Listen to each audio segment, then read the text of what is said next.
کسی جنگل میں ایک چھوٹا سا چوہا رہتا تھا۔ ایک دن وہ گھومتے گھومتے اپنے گھر سے دور آ نکلا۔ وہاں اسے زمین پر پڑی کچھ مونگ پھلیاں نظر آئیں۔ چوہے نے ایک مونگ پھلی اٹھائی اور مزے سے کھانے لگا۔ پاس ہی ایک شیر سو رہا تھا۔ چوہے کے مونگ پھلی کترنے کی آواز سے شیر جاگ گیا۔ شیر نے غصے سے کہا، یہ کون ہے جس نے مجھے نیند سے جگایا ہے؟ چوہا ڈرتے ڈرتے بولا، شیر بھائی مجھے معاف کر دیں، میرے شور مچانے سے آپ کی آنکھ کھل گئی۔ شیر ابھی بھی غصے میں تھا۔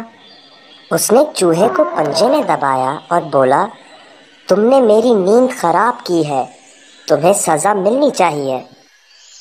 چوہا یہ سن کر گھبرا گیا اور گڑ گڑا کر بولا، شیر بھائی مجھے جانے دیں، میں آئندہ ایسی غلطی نہیں کروں گا۔ یہ سن کر شیر کے دل میں رحم آ گیا اور اس نے چوہے کو چھوڑ دیا۔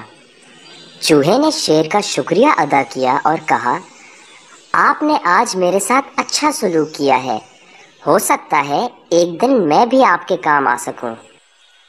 شیر نے یہ بات سنی تو خوب ہنسا۔ اس کا خیال تھا کہ اتنا چھوٹا اور ڈرپوک سا چوہا اس جیسے بڑے اور بہادر جانور کی کیا مدد کرے گا۔ لیکن دونوں نے دوستی کر لی اور چوہا اپنے گھر کی طرف چل پڑا۔ اگلے دن چوہا اپنے دوست شیر سے ملنے گیا۔ وہاں پہنچا تو اس نے دیکھا کہ شیر بیچارہ کسی شکاری کے جال میں بری طرح پھنسا ہوا ہے۔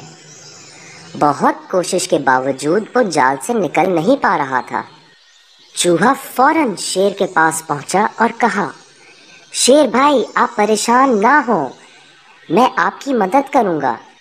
پھر چوہے نے اپنے تیز دانتوں سے جال کو کترنا شروع کر دیا۔ دیکھتے ہی دیکھتے شیر جال سے آزاد ہو گیا۔